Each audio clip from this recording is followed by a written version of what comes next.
প্রধানমন্ত্রী পদে একজন ব্যক্তি সর্বোচ্চ ১০ বছর থাকার প্রস্তাবে বিএনপির শর্ত সাপেক্ষে একমত হওয়াকে ইতিবাচক বলছেন রাজনৈতিক বিশ্লেষকেরা। বুধবার ঐক্যমত্য কমিশনের বৈঠকে এ বিষয়ে একমত হয় বিএনপি। বিশ্লেষকেরা বলছেন, শুধু প্রধানমন্ত্রী নয়, তৃণমূল থেকে সব পদেই ক্ষমতার মেয়াদ ১০ বছরের বেশি হওয়া উচিত নয়। তিনটি প্রহসনের নির্বাচনের মাধ্যমে ১.৫ দশকেরও বেশি সময় ক্ষমতা কুক্ষিগত করে রেখেছিলেন স্বৈরাচার শেখ হাসিনা। জুলাই অভ্যুত্থানে তার পতন না হলে ক্ষমতার পালাবদল হয়তো স্বপ্নই থেকে যেত। প্রজন্মের পর প্রজন্ম দেশের শীর্ষপদ ধরে রাখার যে অস্বাভাবিক প্রবণতা, তা থেকে বেরিয়ে আসতেই প্রধানমন্ত্রী পদে একজনের সর্বোচ্চ মেয়াদ নির্দিষ্ট করতে চায় ঐক্যমত্য কমিশন। তাই পরিবার কেন্দ্রিক ক্ষমতা চর্চা এবার বিলীন হবে মনে করেন বিশ্লেষকরা। দলের যে কমিটিগুলো আছে সেখানেও যদি আপনি এটা ইমপ্লিমেন্ট না করেন, ব্যক্তিটা উপরের সিঁড়িতে উঠবে কী করে?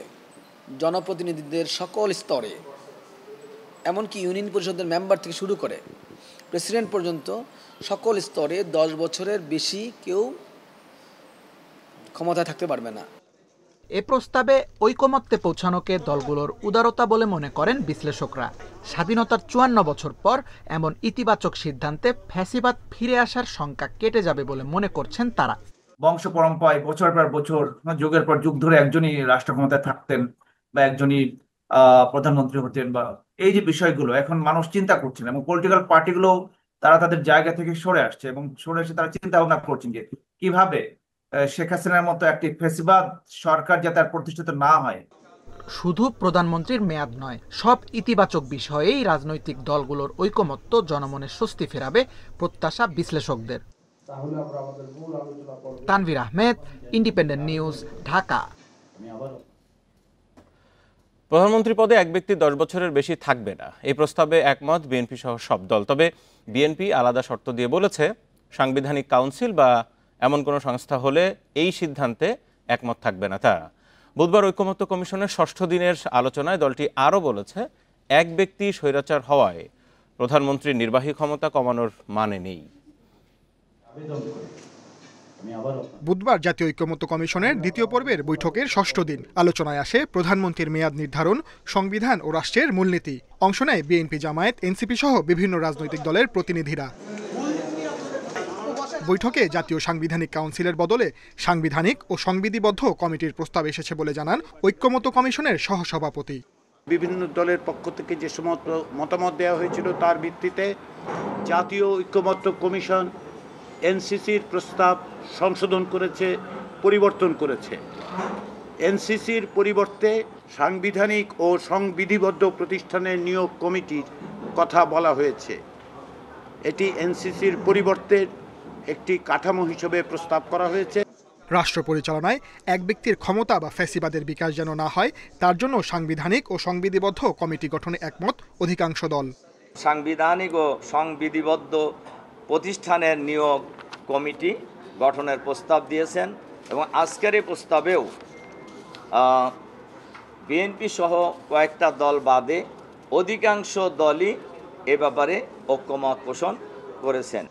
এই কমিটিকে জনপ্রত্যাশা উল্লেখ করে তা চূড়ান্তে বিএনপিকে পাশে চায় এনসিপি। সকলে এটা চাওয়ার জায়গা, সে জায়গায় বিএনপি বা তার সমমনা যে দলগুলো এই কনসেপ্টের বিপক্ষে অবস্থা নিয়েছেন। আমাদের আহ্বান থাকবে গণতান্ত্রিক পরিবেশকে নিশ্চিত করতে বিএনপি এবং সমমনা দল যেগুলো আছে তারা যেন এনসিসির বিষয়ে, অর্থাৎ সাংবিধানিক এবং সংবিধিবদ্ধ প্রতিষ্ঠানগুলোতে নিয়োগ কমিটির বিষয়ে তারা যেন ইতিবাচক সিদ্ধান্ত গ্রহণ করেন। প্রধানমন্ত্রীর মেয়াদ ১০ বছর করার বিষয়ে বিএনপি রাজি, তবে শর্ত সাপেক্ষে। ১০ বছরের বেশি কোনো ব্যক্তি প্রধানমন্ত্রী থাকতে পারবেন না, এই বিষয়ে আমরা একমত। তবে এই জাতীয় সংস্থাগুলো এনসিসি বা সাংবিধানিক নিয়োগ কমিটি, এই জাতীয় সংস্থাগুলো যদি দিয়ে নির্বাহী বিভাগের সমস্ত কর্মকাণ্ডকে সমস্ত জায়গায় ইন্টারফেয়ার করার যেখানে সম্ভাবনা থাকে এগুলো করা হয়, তাহলে আমরা সেই প্রস্তাবটা গ্রহণ করতে পারবো না।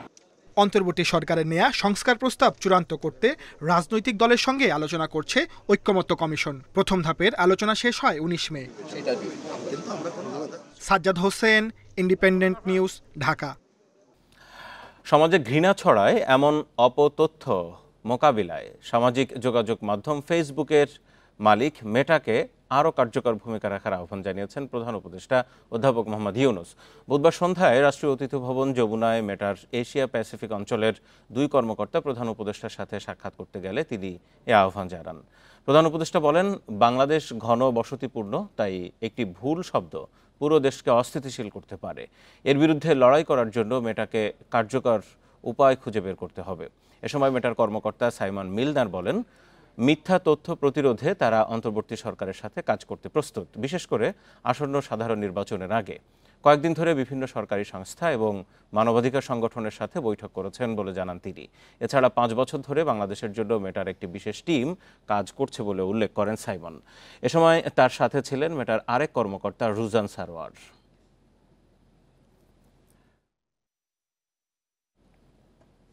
মব জাস্টিস নামে এক হিংস্র উন্মাদনা মানবতা শত্রু হয়ে দাঁড়িয়েছে বলে মন্তব্য করেছেন বিএনপির ভারপ্রাপ্ত চেয়ারম্যান তারেক রহমান। এটি গণতান্ত্রিক সংস্কৃতি গড়ে তোলার পরিবেশকে বিপন্ন করবে বলেও শঙ্কা জানান তিনি। নির্যাতিতদের সমর্থনে জাতিসংঘ ঘোষিত আন্তর্জাতিক দিবসে দেওয়া এক বিবৃতিতে তিনি এই শঙ্কার কথা বলেন। তারেক রহমান জানান, দেশ ফ্যাসিবাদ মুক্ত হলেও গণতন্ত্রের সুষ্ঠু চর্চা এখনো শুরুই হয়নি। আর যেন একমাত্রিক রাষ্ট্রের প্রবর্তন না হয়, সেজন্য গণতন্ত্রকে গতিশীল ও এর ধারাবাহিকতা অব্যাহত রাখতে হবে। বিবৃতিতে বিএনপির ভারপ্রাপ্ত চেয়ারম্যান বলেন, মানবতা, ন্যায় বিচার, আইনের শাসন এবং অবাধ ও সুষ্ঠু নির্বাচনের সুমহান ঐতিহ্য গড়ে তুলতে হবে। একই সাথে গণতান্ত্রিক শক্তির অটুট ঐক্য বজায় রাখা জরুরি বলেও মনে করেন তিনি। এছাড়া আওয়ামী ফ্যাসিবাদী আমলে বাংলাদেশকে সর্বগ্রাসী রাষ্ট্রে পরিণত করা হয়েছিল মন্তব্য করে তারেক রহমান বলেন, সে সময় মত প্রকাশের স্বাধীনতা সহ সকল প্রকার নাগরিক স্বাধীনতাকে হরণ করা হয়েছিল।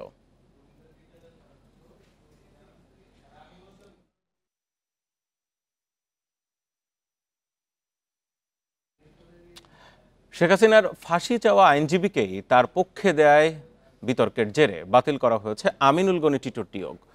ন্যায় বিচার নিশ্চিত করতে এবং স্বার্থের দ্বন্দ্ব এড়াতে তাকে অব্যাহতির কথা জানিয়েছে ট্রাইব্যুনাল প্রসিকিউশন। তার বদলে আদালত অবমাননা মামলায় শেখ হাসিনার পক্ষে আইনি লড়াইয়ে থাকবেন সাবেক পিপি Amir Hossain.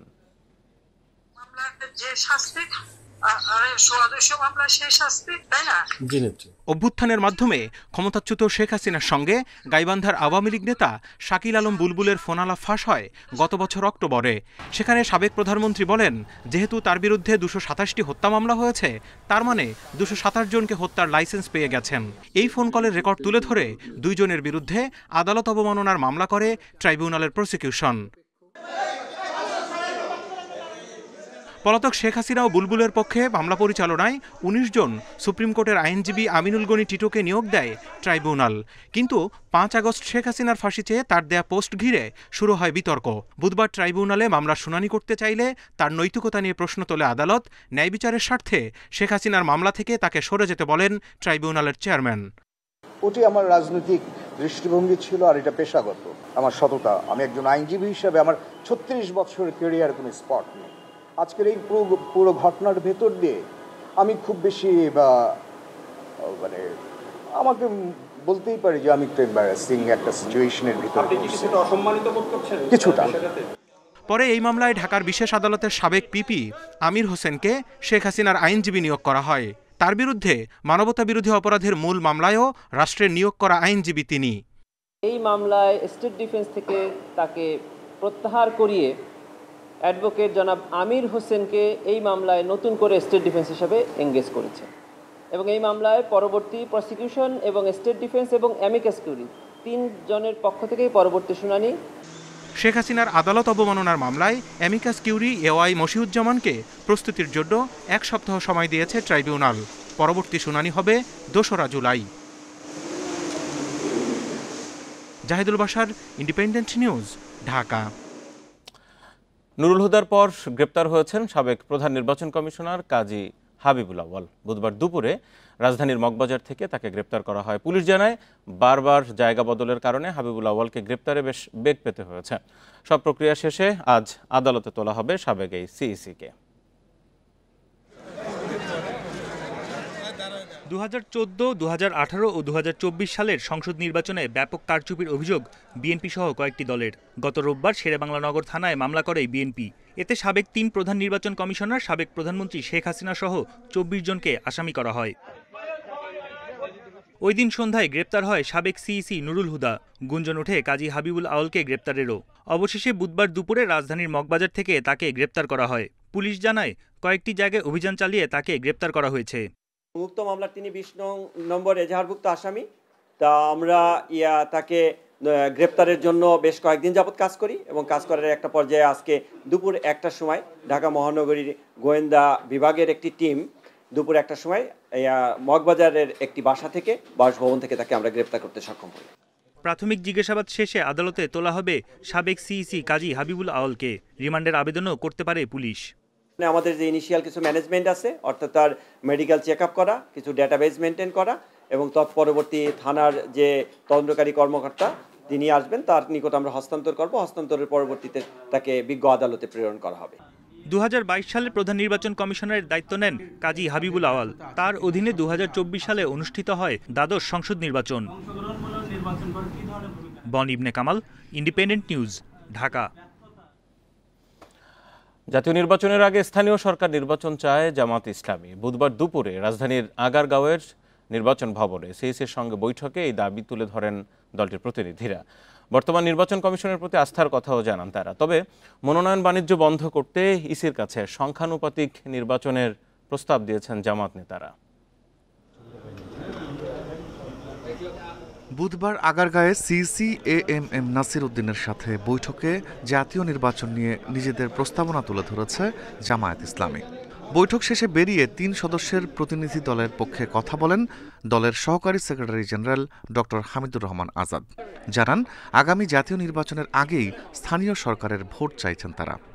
Local government election যদি দলীয় সরকারের অধীনে হয়, তখন যে গঠনটা আমরা অতীতে অবলোকন করেছি সেটা হচ্ছে দলীয় প্রার্থীদেরকে চেয়ারম্যান মেম্বার বানানোর জন্য, মেয়র বানানোর জন্য এখানে দলীয় প্রভাব, তার চাইতে বড় যে কাজটা অন্যায়ভাবে করে সরকারগুলো, গভর্নমেন্ট টোটাল ইনস্টলমেন্টকে কাজে লাগিয়ে ভোটকে, ইলেকশনকে প্রভাবিত করে দলীয় প্রার্থীকে জিতিয়ে আনে। দুর্নীতি ও মনোনয়ন বাণিজ্য বন্ধ করতে সংখ্যানুপাতিক নির্বাচনের আহ্বান জানান জামায়াত নেতারা। বর্তমান কমিশনের প্রতি আস্থার কথাও তুলে ধরেন তারা। পিআর পদ্ধতি নির্বাচনের একটা সুন্দর পদ্ধতি, বিশ্বের বিভিন্ন দেশে আছে এবং সুষ্ঠু নির্বাচনের জন্য এটা একটা সুন্দর পদ্ধতি আমরা মনে করি। ঐক্যমত্য কমিশনেও আমরা এটা উঠিয়েছি, এটা আলোচনা চলমান। আজকে ইলেকশন কমিশনের কাছেও আমরা আনুষ্ঠানিক বৈঠকের মধ্য দিয়ে এটা দাবি উত্থাপন করেছি।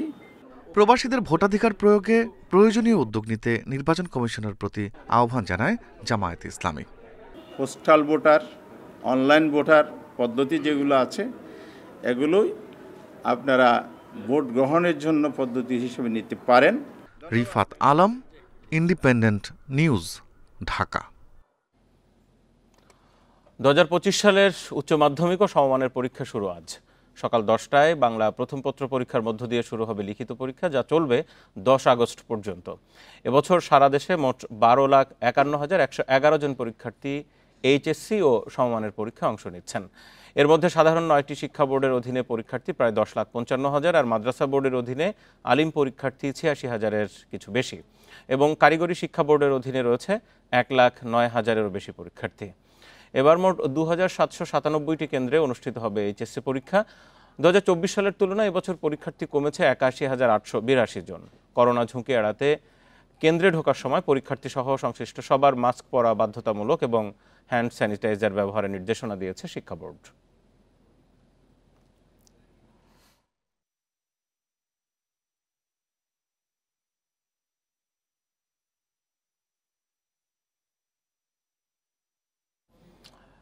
রাজধানী মিরপুর এলাকা থেকে এই মুহূর্তে আমার সাথে সরাসরি রয়েছেন সহকর্মী নূরে আলম। নূরে আলম, আর 1 ঘন্টাও পুরো সময় নেই পরীক্ষা শুরু হতে। আপনি যেসব কেন্দ্র ঘুরেছেন কি অবস্থা? আর আরেকটি বিষয়, সেটি হচ্ছে গতবারের তুলনায় 80,000-এর বেশি পরীক্ষার্থী কমেছে, জানাবেন।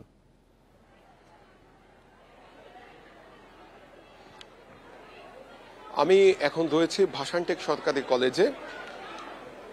সকাল 9:30টার মধ্যে পরীক্ষার্থীদের কেন্দ্রে প্রবেশ করার কথা, কিন্তু আমরা দেখছি যে এর আগেই বেশিরভাগ পরীক্ষার্থী কেন্দ্রে প্রবেশ করে গিয়েছে। সকাল 9টার আগেই পরীক্ষার্থীরা কেন্দ্রে প্রবেশ করে ফেলেছে এবং এখনো পরীক্ষার্থীরা আসছে 9:30 লাস্ট টাইম। এরপরে যারা কেন্দ্রে প্রবেশ করতে চাইবে তাদের নাম রোল লিখে তারপরে কেন্দ্রে প্রবেশ করতে হবে। বোর্ডের পক্ষ থেকে স্পষ্টভাবে নির্দেশনা দেওয়া হয়েছে পরীক্ষা শুধু 30 মিনিট আগে কেন্দ্রে প্রবেশ করতে হবে।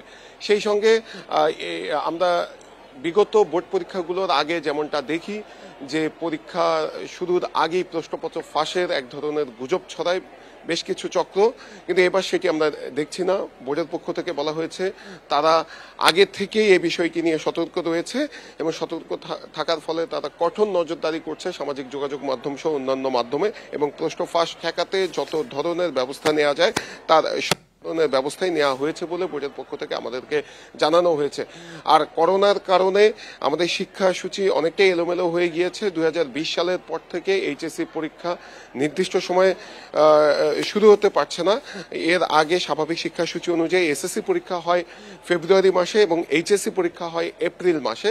আর এই করোনার পরে অর্থাৎ 2020 সালের পরে একবারও এই পরীক্ষাটি নির্দিষ্ট সময় শুরু হতে পারেনি। এবারও জুন মাসে পরীক্ষা শুরু হয়েছে এবং জুন মাস বাংলাদেশে প্রাকৃতিক দুর্যোগ কবলিত একটি মাস এবং বেশ কিছু অঞ্চলে জুন মাসে বন্যা হয়। গত বছর যে সিলেট সহ উত্তরবঙ্গের বেশ কয়েকটি জেলায় বন্যা হয়েছে। তো বোর্ডের পক্ষ থেকে সুস্পষ্টভাবে বলা হয়েছে যে যদি কোনো কারণে প্রাকৃতিক দুর্যোগ হয় অর্থাৎ বন্যা সহ অন্য কোনো কারণে পরীক্ষা বন্ধ করতে হয়, শুধুমাত্র যে অঞ্চলে এই বন্যা হবে অথবা প্রাকৃতিক দুর্যোগ ঘটবে সেই অঞ্চলেই পরীক্ষা স্থগিত করা হবে, কিন্তু অন্যান্য অঞ্চলে অন্যান্য বোর্ডে স্বাভাবিকভাবেই পরীক্ষা চলবে। পরবর্তীতে ওই স্থগিত হওয়া অঞ্চলে পরীক্ষা হবে নতুন প্রশ্ন করে, কিন্তু এই পরীক্ষা সব বোর্ডের পরীক্ষা স্থগিত করা হবে না। আর পরীক্ষার ফলাফল প্রকাশ করা হবে সব বোর্ডের একসাথে, সেটি সমন্বয় করার জন্য বোর্ডের পক্ষ থেকে ব্যবস্থা নেওয়া হয়েছে এবং আগামী বছর থেকে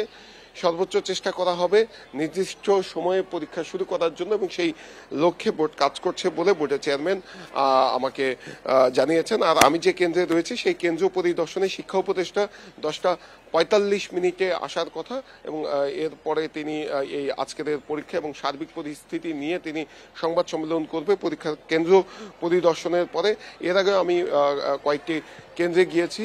আমরা যেই সমস্যাটি প্রতিটি বোর্ড পরীক্ষার সময় আমরা দেখি যে কেন্দ্রের সামনে উপচে পড়া অভিভাবকদের ভিড় থাকে, যদিও বা আমি যে কেন্দ্রটিতে রয়েছি এখানে অনেক বড় জায়গায় কলেজটি স্থাপিত বলে সেই ভিড়টি তেমন একটি দেখা যাচ্ছে না, কিন্তু অন্যান্য কেন্দ্রগুলোর সামনে প্রচন্ড পরিমাণে ভিড়, উপচে পড়া ভিড়, যার ফলশ্রুতিতে শিক্ষার্থীদের ভোগান্তিতে পড়তে হয় এবং শিক্ষা মন্ত্রণালয়ের পক্ষ থেকেও বারবার আহ্বান জানানো হয়েছে কেন্দ্রের সামনে ভিড় না করার, কিন্তু তারপরে আমরা দেখি যে অনেক পরীক্ষার্থীর সাথে 2-3জন করে অভিভাবক চলে আসে এবং তারা কেন্দ্রের সামনে অবস্থান করতে থাকে। এর ফলে আরেকজন পরীক্ষার্থীর কেন্দ্রে প্রবেশ করতে সমস্যা হয়।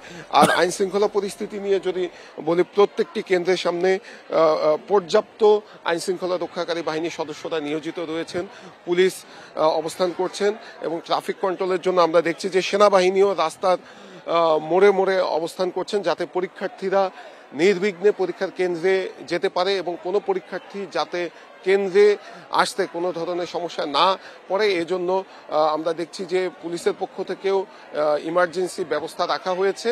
কেউ যদি কেন্দ্রে প্রবেশ করতে অথবা ভুলে অন্য কেন্দ্রে চলে আসে সেটি থেকে যাতে এই সঠিক সময়ে পরীক্ষার্থী তার কেন্দ্রে প্রবেশ করতে পারে সেটি নিশ্চিত করার জন্য সব মিলিয়ে বলা চলে যে এখন পর্যন্ত পরীক্ষার কেন্দ্রগুলোর আশেপাশে পরিবেশ অনেকটাই সুষ্ঠু পরিবেশ রয়েছে এবং পরীক্ষা ভালোভাবে হবে বলে আশা প্রকাশ করছেন অভিভাবক এবং পরীক্ষার্থীরা। জি নুরুল আলম, আপনাকে ধন্যবাদ। এইচএসসি সমমানের পরীক্ষা আজ থেকে শুরু হলেও জুলাই অভ্যুত্থানে নিহত 8 পরিবারে এখন শুধুই শূন্যতা। উচ্চ মাধ্যমিক পরীক্ষার রেজিস্ট্রেশন কার্ড হাতে নিহতদের পরিবারের সদস্যরা শোকাহত। পরিবারগুলো থেকে জানানো হয়েছে এবারের পরীক্ষার্থী ছিলেন শহীদ রমিজউদ্দিন ক্যান্টনমেন্ট কলেজের আবদুল্লাহ বিন জাহিদ, ঢাকা রেসিডেন্সিয়াল মডেল কলেজের মোহাম্মদ ফারহানুল ইসলাম ভুইয়া, বিএফ শাহিন কলেজের শফিক উদ্দিন আহমেদ আহনাফ, বরিশালের কাজিরহাট একতা ডিগ্রি কলেজের মারুফ হোসেন, ঢাকা কমার্স কলেজের Mohammad Abdul Ahad Saikat, Savar cantonment public school and কলেজের আফিকুল ইসলাম সাদ এবং নারায়ণগঞ্জের সরকারি আদমজীনগর এমডব্লিউ কলেজের ইমাম হাসান ভূঁইয়া তাইম ও ইয়াসির সরকার। রংপুর এক্সপ্রেস ট্রেনে এক নারীকে ধর্ষণের অভিযোগে ডিউটিরত পিএ অপারেটর মোহাম্মদ সাইফুল ইসলামকে গ্রেপ্তার করেছে রেলওয়ে পুলিশ। রাতে কমলাপুর স্টেশনে সংবাদ সম্মেলনে রেলওয়ে স্টেশন থানার অফিসার ইনচার্জ এই তথ্য নিশ্চিত করেন। জানান, কমলাপুর থেকে রংপুরগামী রংপুর এক্সপ্রেস ট্রেনে এ ঘটনা ঘটে। ভুক্তভোগীর অভিযোগ, গন্তব্যে পৌঁছে দেওয়ার কথা বলে তাকে ট্রেনে তোলা হয়। পরে কর্তব্যরত পিএ অপারেটর সাইফুল ইসলাম ট্রেনের টয়লেটে ধর্ষণ করেন। বিষয়টি ট্রেনের দায়িত্বরত রেলওয়ে পুলিশকে জানালে সাইফুলকে গ্রেপ্তার করা হয়। প্রাথমিক জিজ্ঞাসাবাদে ধর্ষণের বিষয়টি সাইফুল স্বীকার করেছেন বলেও জানায় পুলিশ।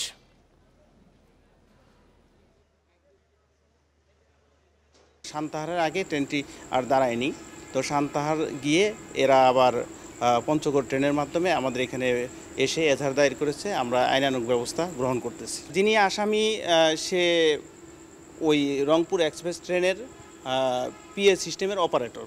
সে ঘটনার বিষয়ে প্রাথমিকভাবে স্বীকার করেছে যে সে এই ঘটনা ঘটিয়েছে। চাঁপাইনবাবগঞ্জের পৌরসভায় ডেঙ্গুর প্রকোপ বাড়ায় 4টি এলাকাকে হটস্পট হিসেবে চিহ্নিত করেছে প্রশাসন। ঘরে ঘরে আক্রান্তদের মধ্যে দেখা যাচ্ছে জ্বর, তীব্র ব্যথা সহ নানা উপসর্গ। 6 মাসে প্রায় 800 রোগী শনাক্ত হয়েছেন। স্থানীয়দের অভিযোগ, মশা নিধনে নেই পর্যাপ্ত ব্যবস্থা। 6টি ফগার মেশিনের সবই ত্রুটিপূর্ণ হওয়ায় বিপাকে পৌরবাসী। চাঁপাইনবাবগঞ্জে জানুয়ারি থেকে জুন পর্যন্ত ডেঙ্গুতে আক্রান্ত হয়েছেন 791 জন। এর মধ্যে চলতি মাসের 25 জুন পর্যন্ত আক্রান্ত 5 শতাধিক। বালুবাগান, মিস্ত্রিপাড়া, শিবতলা ও পিটিআই এলাকায় প্রকোপ বেশি হওয়ায় ডেঙ্গুর হটস্পট হিসেবে চিহ্নিত করেছে পৌর কর্তৃপক্ষ। এসব এলাকায় আক্রান্তরা জ্বরসহ নানা উপসর্গ নিয়ে চিকিৎসা নিতে আসছেন, তবে অনেকে যাচ্ছেন না হাসপাতালে। সবার মশার নির্ধারিত কর্মসূচি হালকা পাতলা করে ওরা যে ধোঁয়া দিয়ে যাচ্ছে, কিন্তু সে ধোঁয়াতে কাজ হচ্ছে কি হচ্ছে না। চরম আকারের আমাদের এলাকার অবস্থার খুব করণীয়, বিশেষ করে এই গরিব মানুষের এই শোচনীয় অবস্থা, মেডিকেল জায়গা পাওয়া যায় না। চিহ্নিত এলাকাগুলোতে দিনে 2 বার মশার ওষুধ ছিটানোর পরামর্শ দেয়া হচ্ছে। পাশাপাশি বাসিন্দাদের সচেতন করতে চালানো হচ্ছে প্রচারণা। ফগার মেশিনও দিয়ে মশক নিধন যে কীটনাশক সেটা কিন্তু তারা স্প্রে করছে এবং সেটা নিয়মিত 2 বেলা করে স্প্রে করার ডিসিশন আছে আমাদের সেই মিটিংয়ে। তো সেই কর্মকাণ্ডগুলো চলছে। পৌর কর্তৃপক্ষের দাবি, নানা সীমাবদ্ধতার কারণে মশা নিয়ন্ত্রণে বেগ পেতে হচ্ছে তাদের। দীর্ঘদিনের পুরনো 6টি ফগার মেশিন দিয়ে চলছে ঘনবসতিপূর্ণ এলাকাগুলোতে মশা নিধন কর্মসূচি। ফগার মেশিনগুলো আমাদের একটু ঘাটতি আছে, কারণ আগে যে মেশিনগুলো ছিল বেশ কয়েকটা মেশিন নষ্ট, এখন বর্তমানে 6-7টা মেশিন কাজ করছে। এই মেশিনগুলো দীর্ঘক্ষণ চালানো যায় না, গরম হয়ে যায় সাইলেন্সার পাইপটা, তখন আমরা কাজ করতে হয়, তখন একটু রেস্ট দিতে হয়। এইভাবে বিরতির মাধ্যমে কাজটা করতে হয়। পৌর এলাকায় মোট বাসিন্দা 2,60,000-এর বেশি। প্রতিদিনই বাড়ছে ডেঙ্গুতে আক্রান্তের সংখ্যা। Independent news. পাইপলাইনে চট্টগ্রাম থেকে ঢাকায় বাণিজ্যিকভাবে জ্বালানি তেল সরবরাহ শুরু হয়েছে। 1,12,00,000 লিটার পরিশোধিত ডিজেল নারায়ণগঞ্জ ডিপোতে পাঠানোর মধ্য দিয়ে এই কার্যক্রম শুরু করেছে বিপিসি। নৌ ও সড়ক পথের তুলনায় পাইপলাইনে তেল পরিবহন করায় বছরে সাশ্রয় হবে 236 কোটি টাকা। তেল সরবরাহে বাঁচবে সময়, থাকবে না ঝুঁকি। সাধারণত চট্টগ্রামের পতেঙ্গা ডিপো হতে জাহাজে করে নারায়ণগঞ্জের ডিপোতে জ্বালানি তেল সরবরাহ হয়। এছাড়া সড়ক পথেও সরাসরি পরিবহন হয়। এতে খরচ হয় বেশি, সময়ও অপচয় হয়, থাকে ঝুঁকিও। এসব সমস্যা এড়াতে চট্টগ্রাম থেকে ঢাকা 250 কিলোমিটার পাইপলাইন নির্মাণ করে সরকার। রোববার সন্ধ্যায় চট্টগ্রাম থেকে নারায়ণগঞ্জের গোদনাইল ডিপোতে পাইপলাইনে তেল পাঠানোর কার্যক্রম শুরু হয়। সোমবার পর্যন্ত পদ্মাইলের ডিপোতে পাঠানো হয় 66 লাখ লিটার ডিজেল। পদ্মার পর মেঘনায় 70,80,000 লিটার ডিজেল সরবরাহ হয়। এরপর যাবে যমুনা অয়েলের ডিজেল। 65 লক্ষ লিটার তেল পদ্মা অয়েল কোম্পানি থেকে আমাদের গোদনাইলে ওদের যে পদ্মা অয়েল কোম্পানি ডিপো আছে ওখানে পৌঁছে গেছে। আমাদের যে বেগদার ট্যাঙ্ক আছে এখান থেকে ওই ট্যাঙ্ক থেকে তেল নিয়ে পাম্পিং করতেছি এবং সেই পাম্পিং চলতেছে। এবং একটা ট্যাঙ্কে পাম্পিং হয়েছে আর একটা ট্যাঙ্কে পাম্পিং হবে। বছরে 50 লাখ টন জ্বালানি তেল সরবরাহের সক্ষমতা রয়েছে এই পাইপলাইনের। প্রতি বছর প্রকল্প থেকে 236 কোটি টাকা সাশ্রয় হবে বলে মনে করা হচ্ছে। পাইপলাইন সিস্টেমে তেল পরিবহনটা মোর সিকিউর, এনভায়রনমেন্টাল ফ্রেন্ডলি, আর হচ্ছে এখানে লসটাও মিনিমাম, আর এই পদ্ধতিটা হচ্ছে কস্ট ইফেক্টিভ। ওই জন্য সব জায়গায় বা পুরো ওয়ার্ল্ডেই লং ডিস্টেন্সে তেল যদি মাস ভলিউমে আপনার তেল পরিবহন করতে হয়, পাইপলাইনটা ইউজ করা হয়। 2024 সালের ডিসেম্বরে শেষ হয় পাইপলাইন প্রকল্পের কাজ। ব্যয় হয় 3699 কোটি টাকা। আলমগীর সবুজ, ইন্ডিপেন্ডেন্ট নিউজ, চট্টগ্রাম। এনবিআরের আন্দোলনের পেছনে সুবিধাভোগী ব্যবসায়ীদের ইন্ধন দেখছেন অর্থ উপদেষ্টা। তাই বৃহস্পতিবার আন্দোলনরত কর্মীদের সঙ্গে বৈঠকের আহ্বান জানান তিনি। বুধবার সচিবালয়ে এসব কথা জানান অর্থ উপদেষ্টা। যদিও এই আহ্বানে সাড়া না দিয়ে 28 জুন মার্চ টু এনবিআর কর্মসূচির ঘোষণা দেন আন্দোলনরত কর্মীরা। এদিকে বুধবার সারা দেশে কলমবিরতি কর্মসূচি পালন করেন তারা। এনবিআরকে বিলুপ্ত করে অধ্যাদেশ জারির পর থেকে এনবিআর সংস্কার ঐক্য পরিষদের ব্যানারে নানা কর্মসূচি পালন করে আসছেন কর্মীরা। সর্বশেষ রাজস্ব বোর্ড সংস্কারে গঠন করা কমিটির গ্রহণযোগ্যতা নিয়ে প্রশ্ন তুলে আবারও কলমবিরতি পালন করছেন তারা।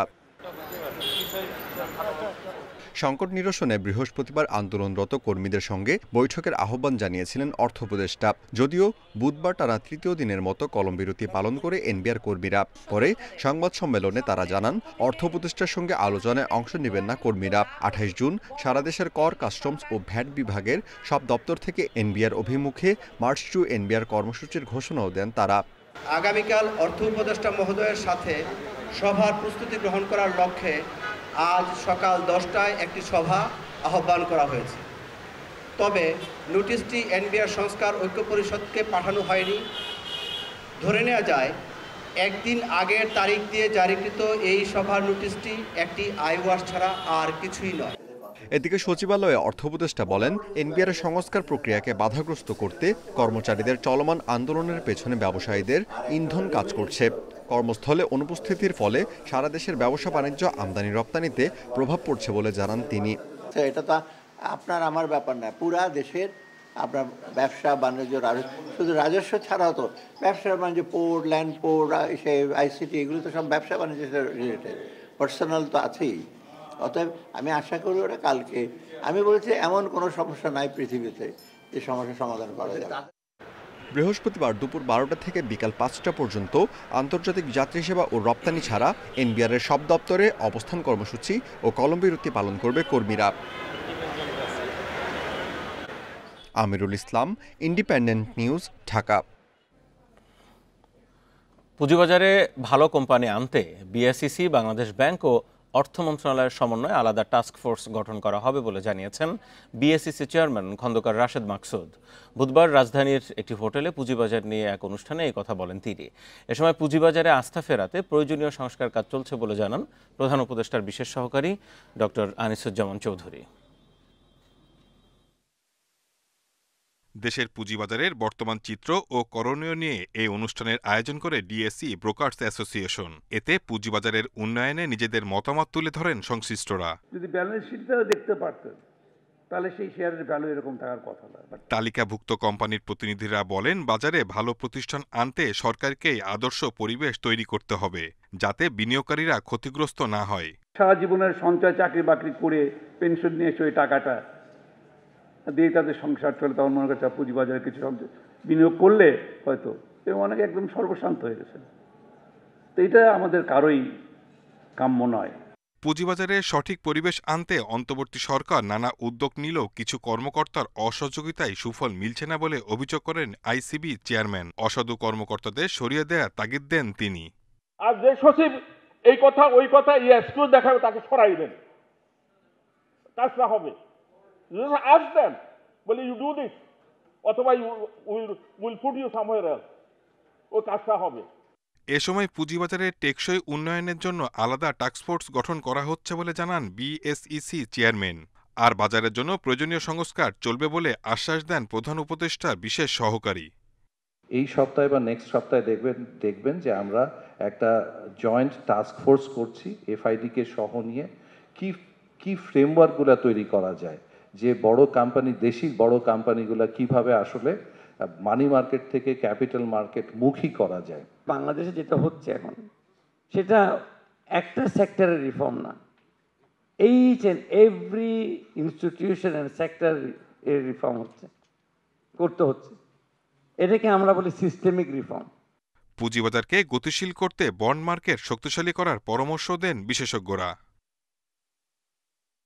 Shahid Ahmed, Independent News, Dhaka. সমুদ্রপথে নাবিকদের অবদান এবং কাজের গুরুত্ব তুলে ধরে শ্রমমান রক্ষা এবং ন্যায্য, নিরাপদ ও মানবিক কর্মপরিবেশ নিশ্চিত করার আহ্বান উঠে এলো বিশ্ব নাবিক দিবসের আয়োজনে। বুধবার সন্ধ্যায় মহাখালীর রাওয়া ক্লাবে হয় আয়োজন। এতে অংশ নেয় দেশের বিভিন্ন নাবিক সংগঠন। আয়োজনে নিরাপদ সমুদ্রযাত্রা নিশ্চিত করার বিষয়টিকে গুরুত্ব দেওয়া হয়। অনুষ্ঠানে বক্তারা শ্রমমান রক্ষা এবং নিরাপদ কর্মপরিবেশ নিশ্চিত করতে সরকার, শিল্প খাত এবং শ্রমিকদের সম্মিলিত উদ্যোগ গ্রহণের আহ্বান জানান।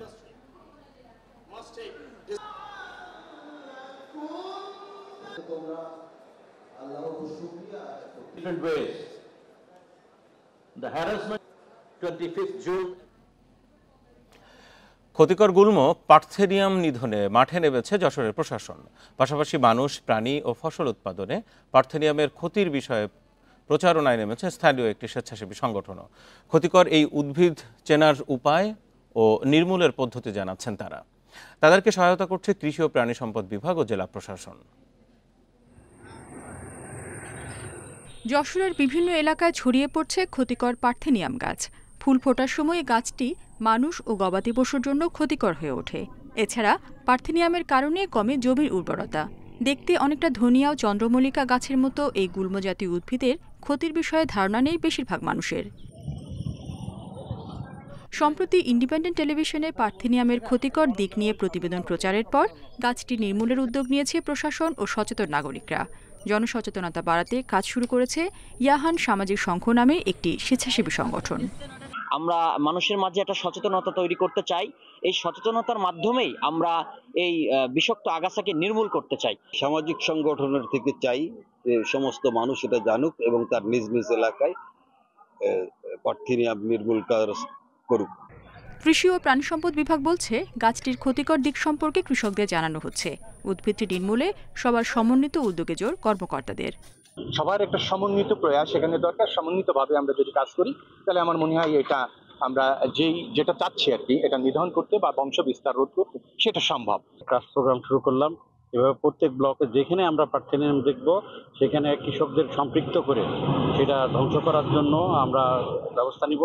বিশেষ করে ভেজিটেটিভ গ্রোথ স্টেজে আমরা এটা ধ্বংসকরণ করব।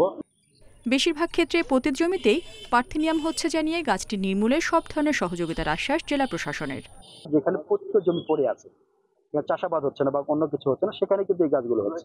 এটা যেমন আমাদের ফসলের ক্ষতি করছে, এটা কিন্তু প্রাণী এবং প্রকৃতিরও এটা কিন্তু ক্ষতি করার একটা বিষয় আছে। কাজে এটা যেন না হয় এই বিষয়ে আমাদের কৃষক কাজ করছে। পাশাপাশি যদি আমাদের কোনো সহযোগিতা থাকে আমরা। বিশেষজ্ঞরা বলছেন, পার্থেনিয়াম গাছ যত্ন ছাড়াই বেড়ে ওঠে। বাতাসে ভেসে কয়েকশো মাইল দূরেও বংশবিস্তার করে এটি। তাই ক্ষতিকর গাছটি নির্মূলে সবাইকে উদ্যোগী হওয়ার আহ্বান সংশ্লিষ্টদের। Independent news.